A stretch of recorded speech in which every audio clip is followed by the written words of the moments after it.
Selamat pagi, senang sekali saya Rosmi Rahma kembali menjumpai Anda dalam program Redaksi 33. Kami akan menyajikan informasi penting untuk Anda dan berikut di antaranya.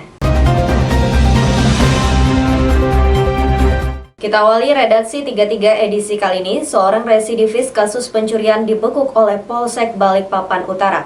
Uniknya, selain barang bukti hasil kejahatan, polisi juga berhasil mengamankan jimat yang digunakan tersangka untuk melakukan tindak kriminal. Berikut informasinya.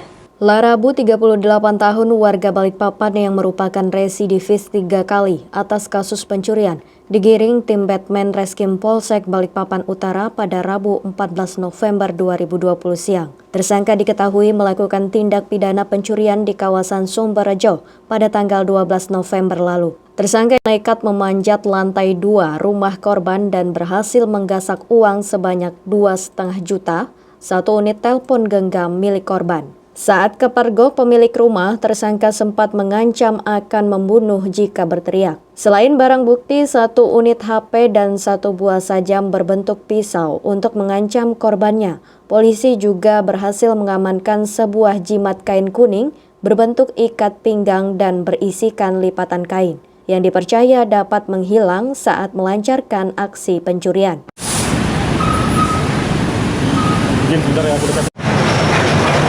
Pelaku melakukan aksinya dengan cara memanjat dinding rumah di lantai 1, naik ke atas. Karena jendela nggak ada tralisnya, dengan mudah untuk dicongkel dan masuk. Sekali lagi saya ingatkan, dan himbauan saya kepada warga Balikpapan, apabila punya rumah, ada jendelanya, usahakan dipasang tralis. Karena ini kejadian yang sudah berulang kali. Rumah tidak ada jendela, nggak dipasang tralis, jahat dengan mudah masuk dengan mencongkel jendela tersebut. Yang lebih menarik lagi, pelaku melakukan aksinya menggunakan jimat, yaitu ikat pinggang warna kuning dari kain. Konon katanya, apabila pelaku melakukan kegiatan itu menggunakan sabu ini tidak bisa dilihat oleh orang. Tapi ternyata kalah dengan Batman Polsek Utara. Dengan hasil ide Batman, karena ini sudah pernah masuk penjara, kita agak mudah untuk mengenalinya. Alhamdulillah dari Kamis pada hari Rabu tertangkaplah pelaku curas di TKP Sumberjo. Atas perbuatannya, tersangka dikenakan pasal pencurian dengan pemberatan dengan ancaman di atas 5 tahun penjara. Dari Balikpapan, Muhammad Idris, tim Kaltim TV.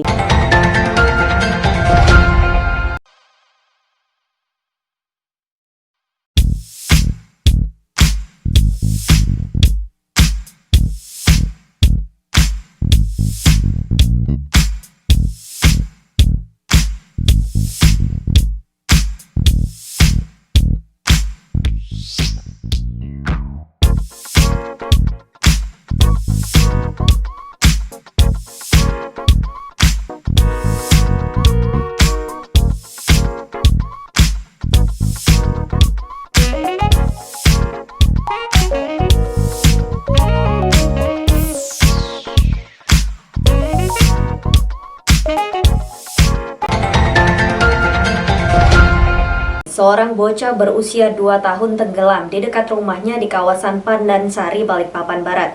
Sejumlah warga berusaha mencari korban di bawah kolong rumah. Berikut informasinya. Warga RT 32 Kelurahan Margasari, Balikpapan Barat mendadak ramai setelah 2 orang bocah tercebur ke laut pada Minggu 15 November 2020 pukul 6 sore. Warga yang melihat kejadian ini langsung berupaya menolong korban dan sempat menyelamatkan 1 bocah yang diperkirakan berusia 4 tahun. Namun 1 korban tidak dapat tertolong dan tenggelam. Kedua bocah ini merupakan kakak beradik. Petugas BPBD Basarnas yang tiba di lokasi kejadian ini langsung melakukan pencarian, dibantu oleh warga sekitar. Pencarian korban sedikit sulit lantaran berada di bawah kolong rumah dan gelapnya malam. Pencarian terus dilakukan oleh tim SAR dan warga. Setelah 2 jam melakukan pencarian, korban akhirnya ditemukan tidak jauh dari lokasi jatuhnya korban. Korban langsung dibawa ke rumah sakit terdekat, namun nyawa korban tidak tertolong. Saya keluar dari rumah kan. Setelah itu saya lihat di situ kayak ada gelembung-gelembung. Saya hampir di situ. Ternyata ada anak kan tenggelam kan. Nah, aku angkatlah. Pas habis aku angkat saya mau masuk ke rumah lagi. Ternyata kakaknya itu dia bilangnya adekku. Nah, pas saya turun, nggak ada sudah Pak, nggak ada memang anak. Tapi sempat diangkat ke atas? Sempat diangkat ke atas? Sempat ku angkat. Kakaknya aja tuh hampir Pak. Kakaknya itu. Kakaknya. Masih kecil juga Pak. Sekitar 4 tahunan lah kakaknya itu. Kakaknya. Adiknya? Adiknya mungkin sekitar 2 tahunan itu. 2 tahun? Iya. Oh, Bapak kira cuma 1 orang? Bapak kira tadi cuma 1 orang? Iya, saya kira 1 orang. Pas dia lari masuk ke dalam rumahnya, dia bilang adekku. Pas saya turun, nggak ada semua. Baiklah rekan-rekan sekalian, jadi kami tadi setelah mendengar informasi pada pukul 17.00 yang terjadi adalah ada 2 anak jatuh terseret oleh air karena rumahnya ini memang rumah di atas air. Kemudian setelah saya mendapat informasi demikian, setelah saya cek, saya hubungi anggota kami yang berada di TKP. Terus kemudian kami langsung turun juga ke TKP. Setelah ini semua saya tahu bahwa memang benar bahwa ada kejadian tersebut, sehingga kami langsung informasikan kepada seluruh yang berperan dalam hal ini, yaitu BPBD, Babin Kamtibmas, Basarnas, dan yang lain-lainnya yang tidak bisa saya sebutkan satu. Dari Balikpapan, Muhammad Idris, tim Kaltim TV.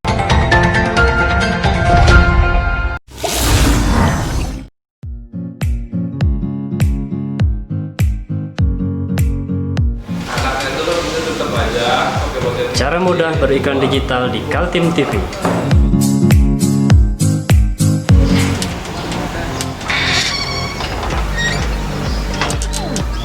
Yang pertama, jadilah sahabat Kaltim TV.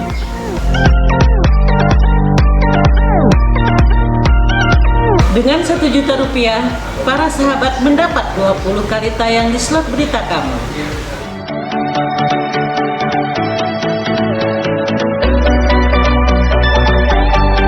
Dengan 20 detik dapat menjangkau 20.000 penonton.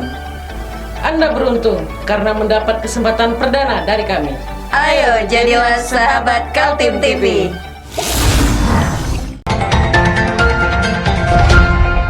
Ratusan warga Kelurahan Batu Ampar mengantri pengambilan bantuan sosial tunai. Warga diwajibkan menggunakan masker. Ratusan warga Kelurahan Batu Ampar Minggu pagi mengantri masuk di Gedung Serbaguna untuk mengambil bantuan sosial tunai dari pemerintah pusat. Pada pengambilan bantuan sosial tunai ini, warga wajib mengenakan masker. Para warga ini harus menunjukkan kartu undangan yang telah dibagikan oleh pihak RT masing-masing, sesuai dengan nama yang tertera. Selain itu, warga juga harus menunjukkan kartu tanda penduduk dan kartu keluarga kepada petugas sebelum mengambil bantuan tunai yang langsung dibagikan oleh Dinas Sosial. Pembagian sudah dilakukan selama 2 hari. Untuk Kelurahan Batu Ampar, jumlah penerima bantuan sosial tunai berkurang sebanyak 30% setelah dilakukan perbaikan data sehingga bantuan benar-benar untuk masyarakat yang kurang mampu. Sudah 2 hari ini, diawali dari kemarin gelombang 1 itu ada 1.000 kepala keluarga. Pembagian sudah kita lakukan dengan baik, berjalan aman, tertib dan lancar, walaupun ada pernak-pernik lah ya biasa ya. Karena kami juga kemarin ada pengurangan karena memang kuota daripada BLT Kota Balikpapan ini berkurang, sehingga ya mau tidak mau, suka tidak suka kita juga harus mengurangi. Nah, di Batu Ampar sendiri kurang lebih 30% kita kurangi dari total yang awal 3.261 sekarang menjadi 2.163. Nah, kami juga berkeinginan kepada semua pihak, kepada masyarakat, kepada Pak RT, kepada siapapun lah ya, yang mengetahui kalau data ini masih banyak yang harus diperbaiki. Misalnya ternyata ada orang yang mampu punya mobil, masih dapat informasikan ke kami, sehingga kami bisa segera memperbaiki data-data itu.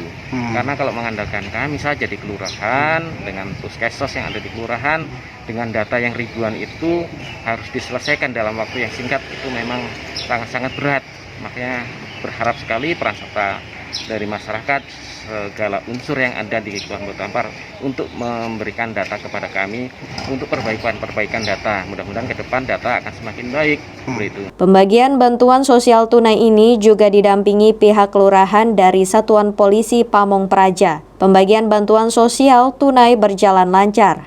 Dari Balikpapan, Muhammad Idris, tim Kaltim TV.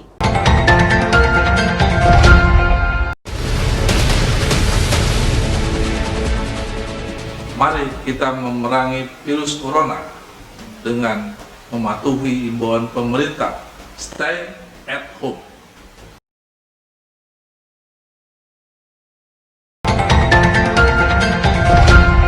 Menjelang penyelenggaraan Pilkada serentak tanggal 9 Desember, KPU Kota Samarinda mulai merekrut petugas di TPS, tempat pemungutan suara. Petugas TPS termasuk diantaranya tenaga pengaman harus di rapid test terlebih dulu untuk memastikan lokasi pemungutan suara steril dari virus corona. 3 pasang calon wali kota dan wakil wali kota Samarinda sudah siap berlaga. Mereka adalah nomor urut 1, pasangan Muhammad Barkati dengan Darlis Patalongi, pasangan nomor urut 2, Andi Harun Rosmadi Wongso, dan pasangan nomor urut 3, Zerin Zain dengan Sarwono. Sementara penyelenggara Pilkada yakni Komisi Pemilihan Umum Kota Samarinda mulai bersiap merekrut petugas yang ditempatkan di TPS. Mereka terdiri dari kelompok penyelenggara pemungutan suara atau KPPS sebanyak 13.734 dan tenaga pengaman TPS sebanyak 3.924. KPPS 17.658 orang. Proses rapid test menjadi kewajiban bagi penyelenggara di tingkat TPS, maka rapid testnya akan dilaksanakan mulai tanggal 24 hingga tanggal 8 Desember. Karena sesuai dengan ketentuan, rapid test dilaksanakan setelah mereka ditetapkan sebagai KPPS dan PAM TPS terpilih. Maka kami, KPU Kota Samarinda, akan bekerja sama dengan 36 fasilitas kesehatan, baik puskesmas maupun klinik, yang direkomendasikan oleh Dinas Kesehatan Kota Samarinda. Selain merekrut petugas KPPS yang dijadwalkan sudah ditetapkan pada 24 November, KPU Kota Samarinda juga memastikan dimulainya masa kampanye di media massa. Menurut jadwal, KPU maupun para calon kandidat dibolehkan memasang iklan kampanye di media massa selama 14 hari, dimulai dari 22 November hingga 5 Desember. KPU 14 hari sebelum masa penayangan harus menerima desain iklan dan materi iklan dari pasangan calon untuk dilakukan verifikasi dengan memperhatikan durasi, ketepatan durasi tidak melebihi ketentuan yang ada dan harus pas, kemudian memastikan bahwa tidak ada black campaign di dalamnya dan tidak ada materi-materi yang melenceng atau memenuhi unsur-unsur syarat, sehingga jika verifikasi sudah dilakukan dan dinyatakan memenuhi syarat dan layak untuk diiklankan, maka KPU akan melakukan koordinasi dan komunikasi dengan media cetak, elektronik, dan radio untuk menayangkan iklannya. Adapun masa penayangan iklan 14 hari itu tidak diasumsikan 14 hari di masing-masing media cetak karena harus menyesuaikan kemampuan keuangan KPU. Kemungkinan besar nanti pada saat rapat koordinasi. Saat ini ketiga calon masih melakukan sosialisasi kepada masyarakat. Pada masa pandemi COVID-19, sosialisasi tidak sama dengan pilkada sebelumnya karena ada pembatasan jumlah yang hadir pada saat dilakukan pertemuan calon maupun tim sukses dengan warga. Tim Kaltim TV, Hardin melaporkan.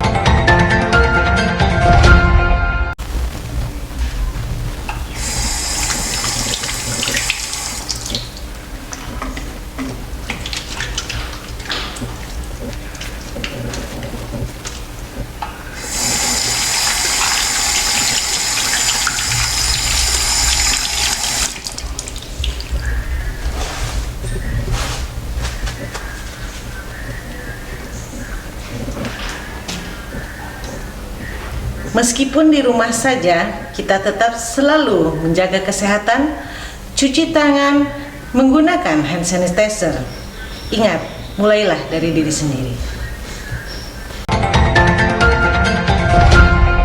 Jalur jalan tol kilometer 16 Balikpapan Samarinda diblokir warga. Pemblokiran ini dibuka hingga ada pembayaran ganti rugi lahan warga yang terkena jalan tol. Warga RT 23 Kelurahan Karangjoang, Balikpapan Utara memblokir jalan tol di kilometer 23. Warga memblokir jalan tol dengan menutup dengan atap seng. Penutupan hingga adanya pembayaran ganti rugi lahan pada 12 November 2020. Ketua RT 23 meminta keputusan yang diambil oleh warga untuk menutup jalan sudah disampaikan kepada pihak kepolisian dan penutupan dimulai sejak 12 November 2020 hingga batas yang tidak ditentukan selama masih belum adanya kejelasan terkait ganti rugi lahan milik warga yang terkena jalan tol. Berbagai spanduk juga ditempel oleh warga atas tuntutan hak masyarakat. Warga akan menduduki jalan tol dari kilometer 16 hingga 20 jalur jalan tol arah Samarinda. Keputusan yang sudah saya ambil berdasarkan instruksi yang sudah saya layangkan ke Kapolres, penutupan akan saya mulai pada hari ini sampai dengan ada keputusan legal opini dari pihak kejaksaan. Itu saja. Saya mohon kepada pejabat terkait, dalam hal ini adalah pihak kejaksaan, saya selaku Ketua RT sekaligus penanggung jawab dari semua aksi ini, saya memohon bantulah kami dengan berbagai aspek legal yang betul-betul itu bisa membantu berpihak kepada masyarakat. Dalam hal ini kalau sampan bertanya akan saya buka kapan blokade ini, sepanjang belum ada keputusan yang jelas dari pihak kejaksaan, kami akan menutup sampai dengan ada keputusan yang jelas untuk pembayaran ganti rugi terhadap masyarakat saya. Dalam aksi penutupan jalan tol oleh masyarakat RT 23, Karangjoang berjalan aman. Blokir jalan akan dibuka jika sudah ada kejelasan pembayaran ganti rugi lahan. Dari Balikpapan, Muhammad Idris, tim Kaltim TV.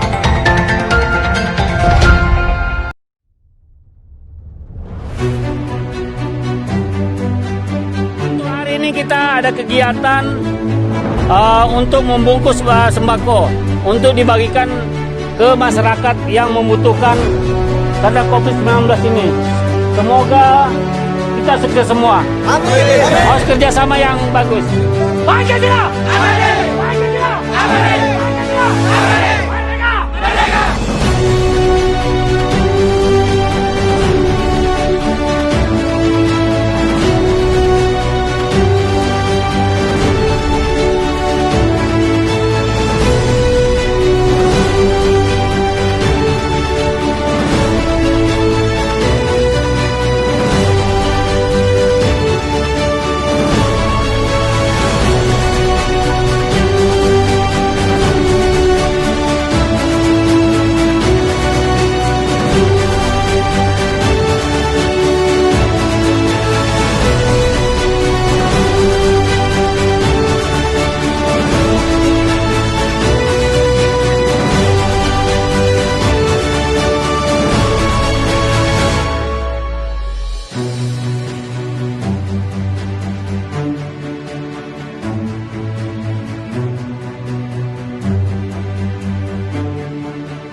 Pasangan Edi Damansyah Randy Solihin masih merasa bingung dengan berita-berita yang tersebar di media massa. Sampai hari Jumat 13 November, pasangan untuk calon bupati dan wakil bupati Kutai Kartanegara itu belum menerima surat tembusan dari Bawaslu RI tentang adanya diskualifikasi pencalonan pasangan itu.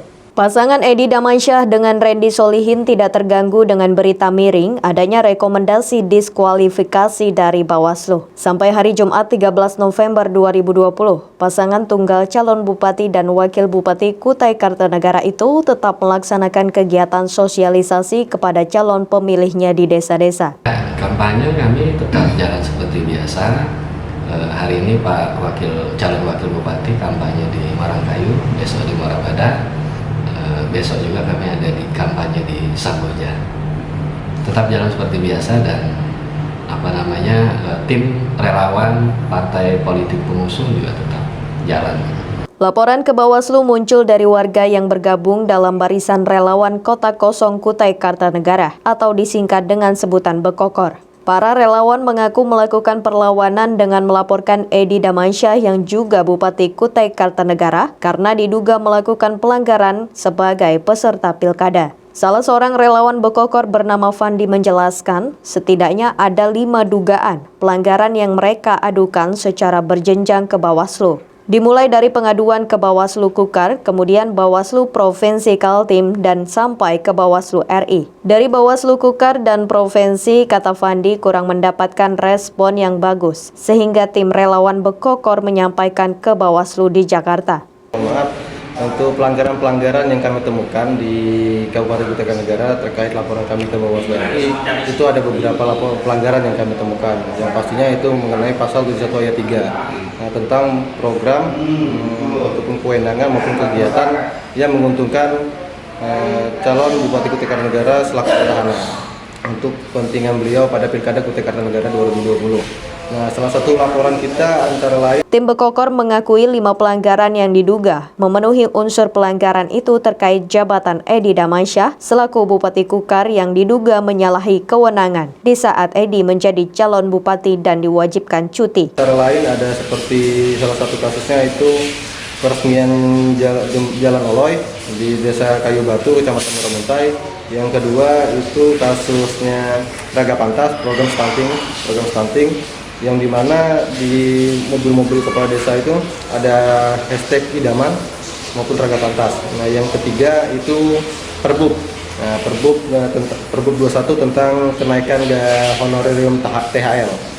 Yang keempat itu 1 RT 1 laptop. Nah, di situ ada indikasi menggunakan programnya untuk kepentingan beliau pada Pilkada Kutai Kartanegara. Yang kelima itu hashtag tagline beliau idaman itu.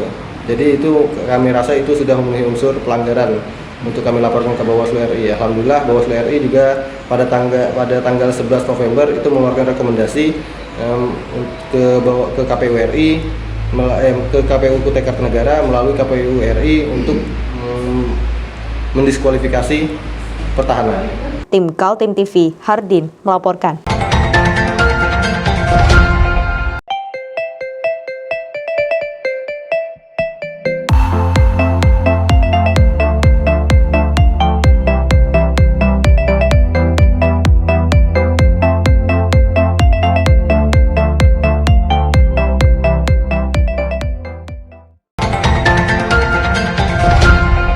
Demikian redaksi 33 edisi kali ini. Informasi lainnya dapat Anda simak melalui situs website kami www.kaltim.tv, channel YouTube dan fanpage Facebook Kaltim TV. Jangan lupa untuk selalu patuhi protokol kesehatan. Saya Rosmi Rahma bersama kerabat kerja yang bertugas pamit undur diri. Selamat pagi, selamat beraktivitas dan sampai jumpa.